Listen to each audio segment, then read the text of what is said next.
While we're at it, I'd like to thank OC and Mr. Balogun for keeping hope alive for the male gender. Once upon a time, this would have been struggling to find some gender diversity, but today we're struggling to find some gender diversity, just in the opposite direction. But that's also something for us to think about. All right, so just somebody remind me, how long is this particular session? 10 minutes? No? It's not 10 minutes. I'm looking at the clock there and it says 10 minutes. I'm sure it's a little more than 10 minutes, the panel session.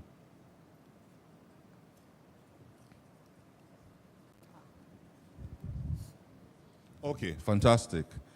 All right, so, and would want to just maximize the opportunity that this provides to us. Maybe the first thing I'd like to put out there and ask is,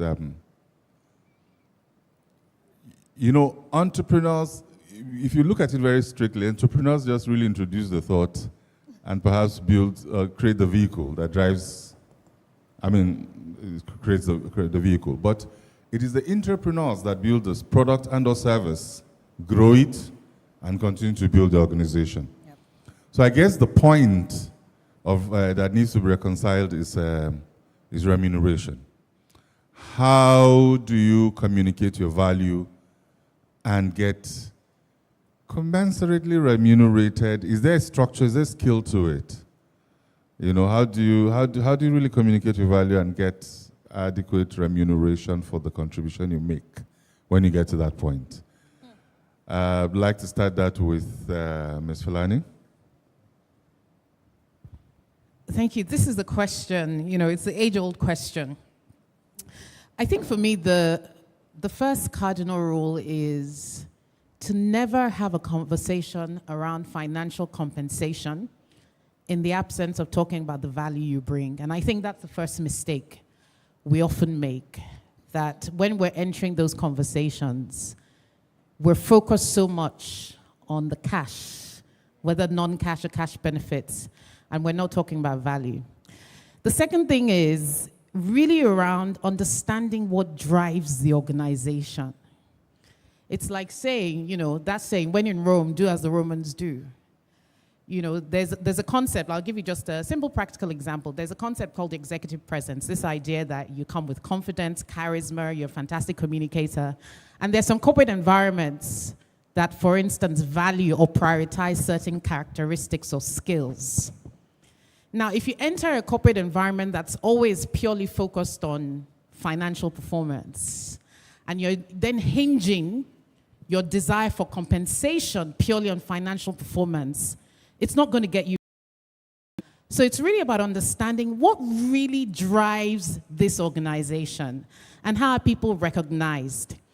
The other thing about this, and I think it segues into something that Olumide was saying, is how you think about wealth, how you think about money. Compensation is so much more beyond asking for more money.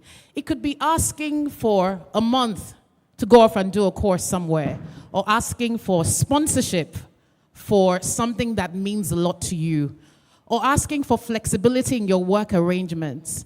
And it depends on what really drives you as a person. I'm somebody who thrives on collaboration, getting involved in new projects. So if part of my compensation or reward was getting me involved in a cross-border transaction, I would see that as a major win, even though I'm not getting a direct bonus compensation from that project. So it's really understanding what drives me as a person and what drives my organization. And of course, never having that conversation around money or finances in the absence of value. And I'll be very honest with you, a lot of research has shown that particularly women tend to be affected in the area of being able to negotiate and being willing to talk about money. And not a lot of people take the time to actually do the research about the industry. You don't know whether you're punching way above your weight or way below your weight. So it's also important to be armed with information in order to put forward your value and ask for more. Yeah. Anybody has a follow-up comment? Anybody wants to take on that again? I can add. Oh, she has a mic. Yes, I have a mic. I think from the HR perspective, it's a bit tricky, I must say, because when it comes to reward, what we should be selling is what we call total reward, right? I've experienced opportunities where it's not just about the salary, it's about opportunities for travel, for example, not even just opportunities for training, opportunities to be recognized, things like shares. There are organizations that provide share options to employees. Those are ways you can celebrate people. But just to emphasize what was said just now is that don't always start with discussing how much are you going to pay me. There is so much emphasis that should be placed on value. What value are you offering? My boss will always tell me that all the roles I've taken, I've never gone into those opportunities saying, okay, so how much are you going to pay me? I take the opportunity first, but then if there is something that is a non-negotiable for you, for example, it's also okay to put it on the table. Again, I can use myself as an example. When I was going to move to Nairobi, all I told them was that, you know what, as long as my kids, they are sorted, I don't care if you don't give me a big package. Because that for me was a non-negotiable. I'll be moving countries, and I'm moving with my kids. So it's very important that my kids are okay, at least in school. Once that is sorted, every other thing, it's okay. It doesn't mean that if it's not sorted, I will not take the offer. It was just something I placed on the table that consider this and just to make me comfortable. So I think it's also important that don't shy away from some conversations that are non-negotiable, but don't always start with that. Make sure that you place the value on the table first, and then if you need to place any non-negotiable on the table, you place that on the table. Thank you very much. All right, so the next question is actually to Osi, and I think it will be coming to you again, Atimomo, because I think both of you harped on that particular point. And it is, so the question essentially is, just before I ask the question, it says that a rolling stone gathers no moss, right? And so I think both of you in your presentations stated that you would worry a bit about somebody who moves too frequently. So the question is, what if you keep getting, now that you'll worry a bit about people who move too frequently, you know, and so how then do you deal with, if you're just such a bright kid and you keep getting great offers? 1 month in, you get a great offer, another month in, you get another great offer. How do you deal with that?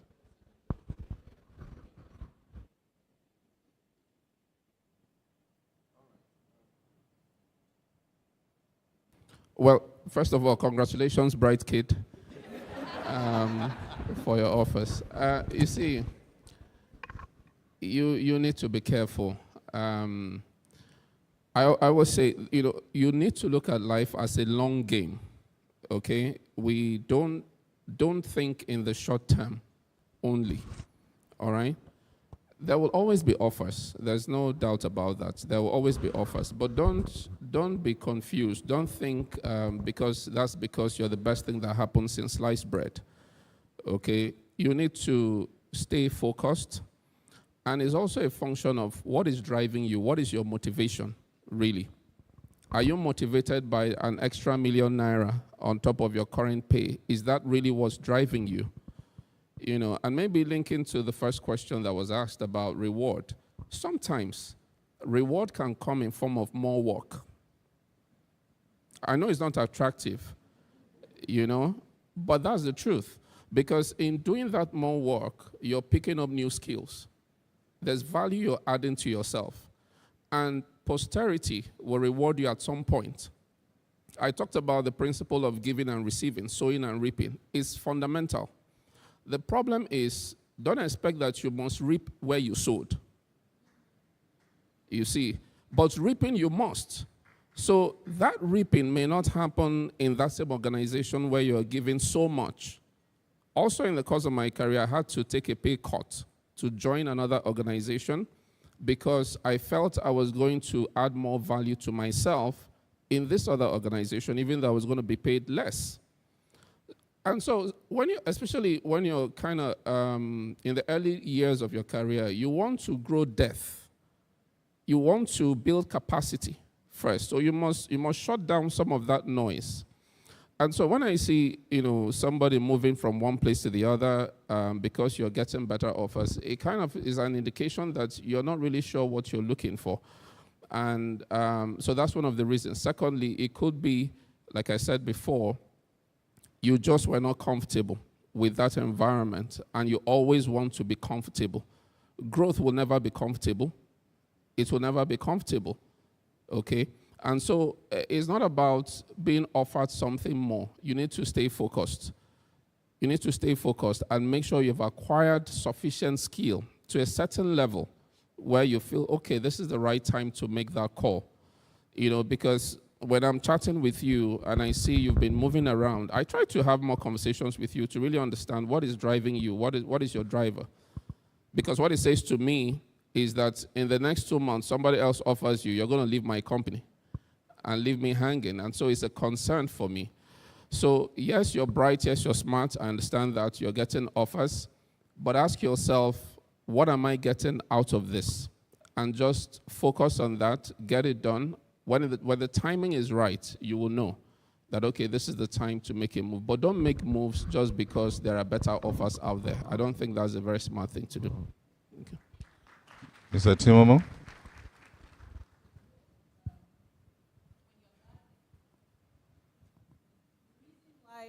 You have weeds and you have an actual plant on the grass, and then you have the weeds die quickly when they are being disinfected or something. It's because of their roots.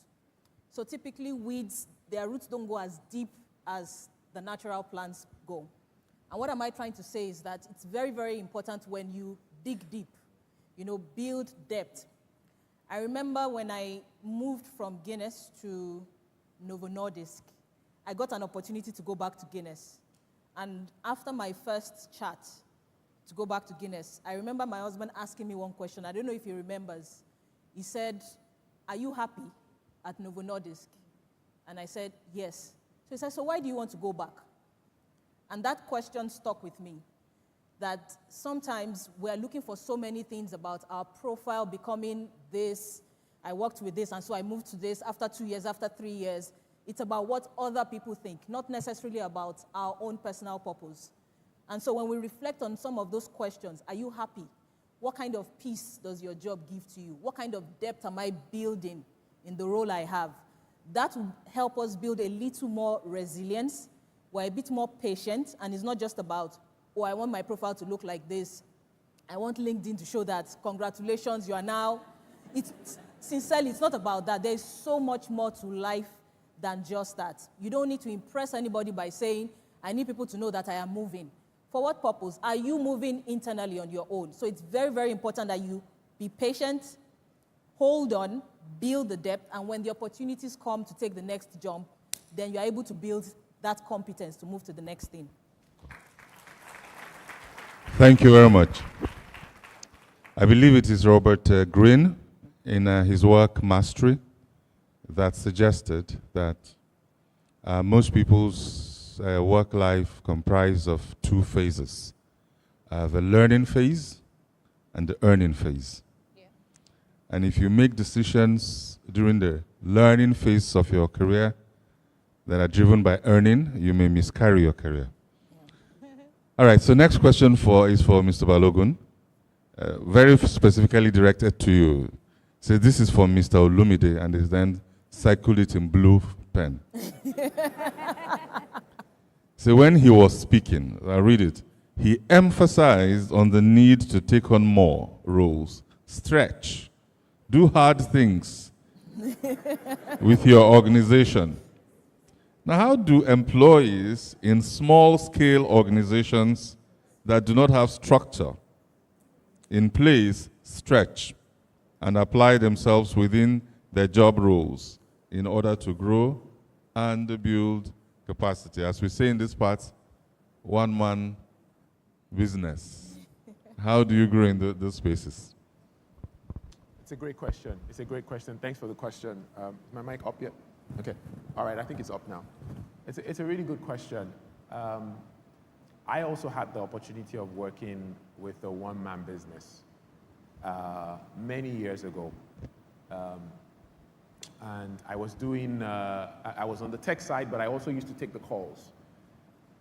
And one of the things that I would say is that you actually find more opportunities for hard things in a small business than even in a big business. So if you said it for a big business, I would have said, okay, maybe that's even something where I need to spend a little bit of time. So I think number one is be very clear on what is the vision that this individual has for their business. And I always say something about a job, is for me, you yourself, you need to have a vision for yourself. And then you look, what you're doing is that you're looking for a business that can help fulfill your vision, and at the same time you fulfill the company's vision, right? So very quickly, I spoke about myself, and I studied at IFE, I studied computer engineering. I didn't have a computer until I was in 400 level for a 5-year course. And it was a hand-me-down for my sister. I needed to charge it for 10 hours for it to work for 2 hours. But when I got the computer, and then Andrew Carnegie, a very wealthy man, built a lab in IFE, that was what really changed the trajectory of my life. And I always told myself, I want to do this for more people. So I'm always looking for companies that are trying to provide access for others. So what I would say is when you bring that into a small business, ask yourself and that's the thing where I said, and I know some of the time you can start out and you're just trying to make a living. But at some point you need to start asking yourself, why do you really do this? Because you're not gonna, you need commitment to be successful in anything in life. They say without commitment, you will never finish. So what I would say is that think about how you can help that business push even further.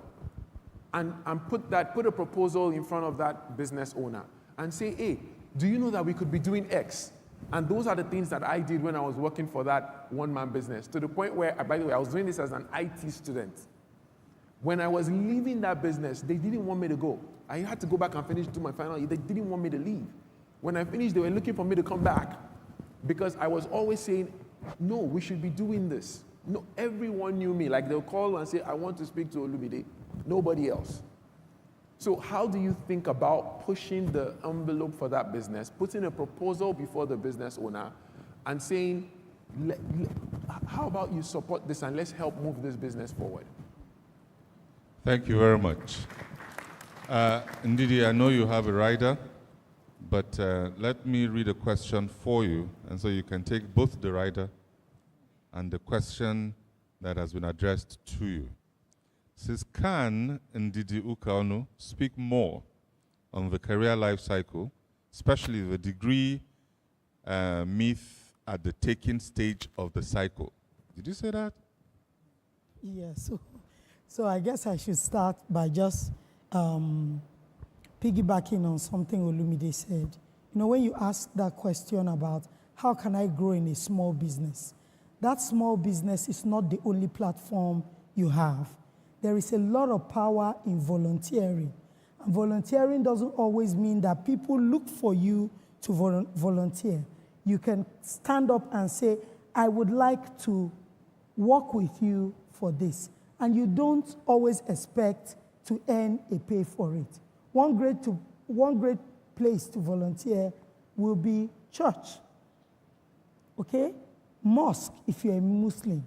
What other NGO is there? What is happening in your estate association? What's happening in your children's school, your cousin's school?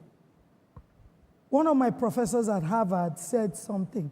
He always wanted to join the board of a large corporate. But he didn't realize that everyone he wanted to sit at the table with was already sitting in the PTA executives with him. So the influence he was chasing, he already had. So you must look for platforms beyond even that job. What Olumide said is right. Push the envelope there, but there are other platforms for growth that does not necessarily mean money. Career life cycle. You want me to talk about taking, okay? Look, I'm sorry to break your heart. Every time I say this thing, I have to beg young people, you are not that hot. Calm down. I'm sorry. Okay? In the first half of your career, you're not focused on money. OC said it. Depth. You want to build everything that it takes to now demand for money in the second half. I taught the career GPS class, thanks to Bukumi, who is seated here.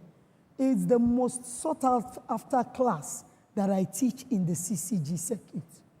How your second half is going to look will be determined by most of the things that you do in the first half. So all of you who race through, you are changing, just want to have a title, let them call me manager, be called senior manager. You will not make it to the top. Because when a demand will be placed on you, you have not built enough grit to take it. All right? So what do I mean by you are taking? You are taking skill, knowledge, mentorship, opportunities. That is what you are taking. All right? And it's the organization that is giving you that. In the next half of your career, that is when you're going to start giving. And at that point, you start to reap because you have sown. Can I just say, can I add something? Israel, can you hear me? Sorry, I just wanted to add something that has come up here. You know, there's a difference between giving your entrepreneurial role all your all and seeing it as your all. I think we all owe our employers some balance in our lives. One of the biggest things that has liberated me in the last few years is knowing that I also have a life outside of the workplace. Yeah. And there's nothing more important than meaningful rest and recreation that then energizes you and gives you space for creative thinking. After all, no employer wants somebody who essentially is a leech, a parasite, in the sense that you don't go on leave, you don't take time off. In fact, in some organizations, in banking, for instance, you not taking a leave will be seen as a red flag, right? So I think it's important that we see it as two sides of different coins, where you're giving your all, but that all, that career is also not your all. You have something else that gives you perspective, that gives you space to innovate. I have I talked about it earlier, how I have this thing I do on the weekends where I'm able to anchor, I'm able to channel my passions. Some of the ideas I also get from doing that also then find a way to feed back into my entrepreneurial role in the workplace. And I think a lot more young people need to really explore meaningful passions outside of the workspace. I just thought I would add that. Very helpful. Thank you very much. Olumide, I know I see you're itching to go. You saved that thought, but we'll come back to you. Ms.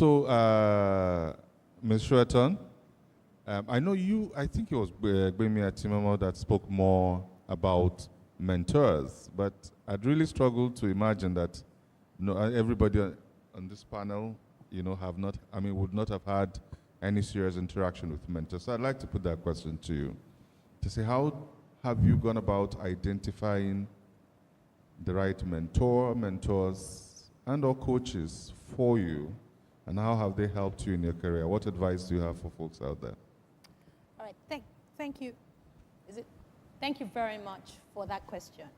So I would say that I didn't start my career understanding the value of mentors or mentorship, but I was very fortunate to have bosses who quickly recognized my skills and took on that role of a mentor, but I didn't really understand or appreciate it. But by the time I got to the middle management level in my career, I understood the value of mentors, and I started to seek out mentors and coaches very intentionally. And when people talk about mentoring, they always think about maybe mentors are people that are more experienced or older or more advanced in their career. No, I've found in my own career that mentoring can be on every level. So I have gotten mentors from people that work 2-3 steps below me in terms of a grade. So mentor, for example, with technology. The older people are not as savvy as, And so I've had people who have mentored me in that regard, mentoring with financial management. Not necessarily has to be someone that's experienced. Mentoring also from people who are doing things I haven't done. So when I got into this role as a CEO, as female CEO, I was deliberate about seeking out, one of my mentors is Mrs. Awoshika, about how she succeeded. She worked in a similar function so that they can coach me. I have a support group, 360, for example, Rolake, NDD, Bumi is here. These are senior executives who are working across different sectors, who have different experiences, and just simply leveraging on their expertise, their experiences, their failures. So I guess my message here is, no man is an island. You can never succeed alone. You need help. And just even sitting down here, all of us are supposed to talk about entrepreneurship, and we've spoken about it from different perspectives. And I have learned from them, and I intend to build relationships with the people that are on the panel. So my message is to, whether you're just starting off, you're a middle manager or you're a senior manager, be deliberate about looking out for people who have skills that you covet or you don't have. Either they're junior people or they're senior people. But don't look at mentoring from just you taking, like you said.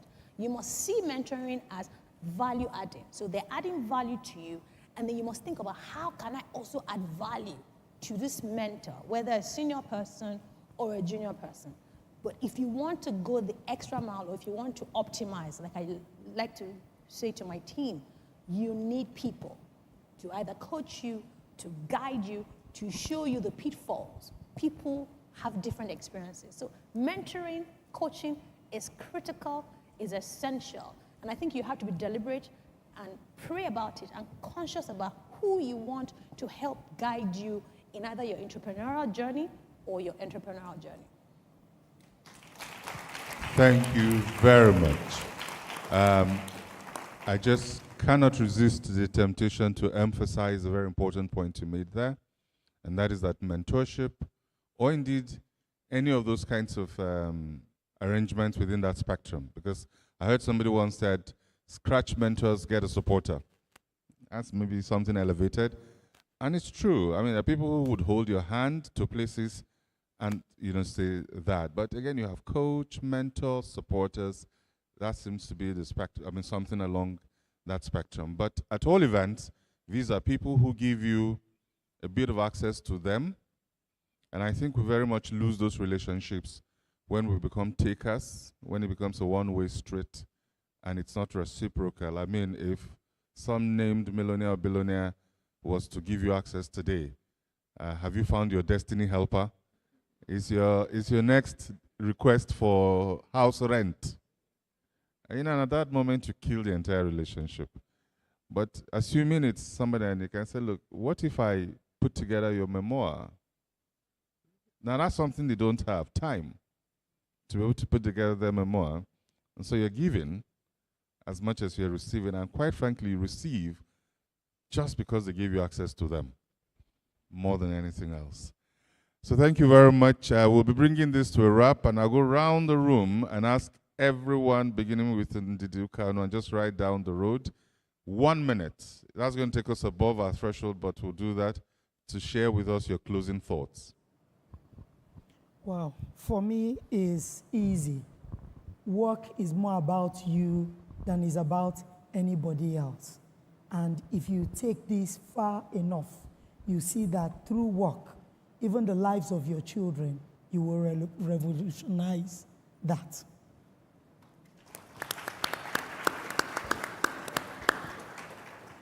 I'll just say that we were created to serve. And so as entrepreneurs, remember I said that nobody owes you anything. Go with the mindset that you are here to serve. Don't be selfish about it. Think with the mindset of what can I give? And that's where you can build your career in the right direction. Thank you. I think just maybe to build on that, I'll just say to close out, give yourself time.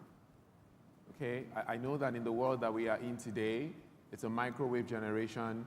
Everything is sharp, sharp, sharp. You see, success significance, building anything that is of great value, I tell young people all the time, it takes time. If it's when you see an oak tree that's big, the roots go deep. So give yourself time. While you're doing all the right things, give yourself time.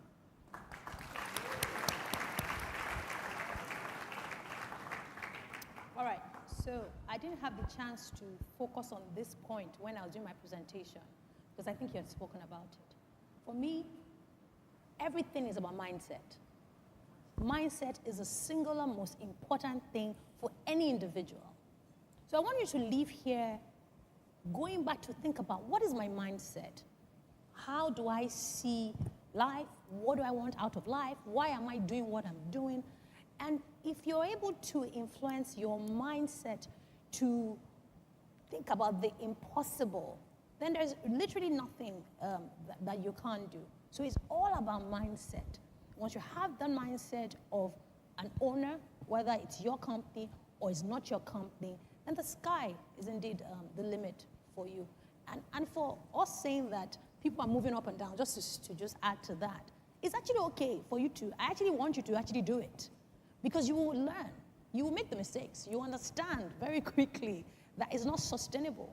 And it's when you learn the mistakes that you're able to actually grow and be a better individual from the mistakes that you've made. Thank you. Thank you.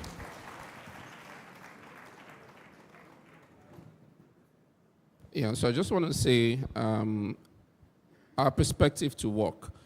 You should see work as a ministry, all right? Work is a call on your life. You're giving back to this world.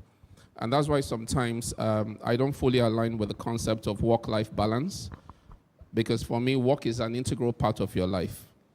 Because when you separate work from life, are you dead at work? You're alive when you're working, right? So it's one and the same thing. And so you should see it that way and give it your all. Play the big game. See the big picture and not expect immediate gains. And finally, I talked a lot about care.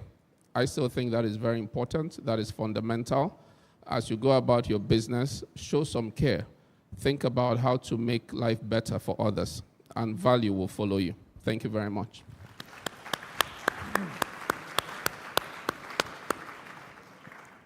I think I want to wrap up thinking about this scripture that says, "Seest thou a man diligent in his ways? He shall sit before kings and not mere men." And we often think about purpose as this big thing that we're all chasing. It is actually possible to find purpose in work. And what better fulfillment it is to be able to plant a tree whose shade you may never sit on. So I would say that whatever it is your hands find to do today, whether you're junior management, middle management, senior management, just work on it like your life depends on it, and eventually you'll reap the rewards. Thank you.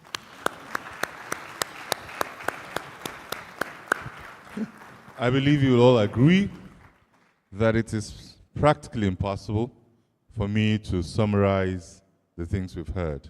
Again, let me say that you'll be doing yourself a world of good if you return to the tapes and listen to them again.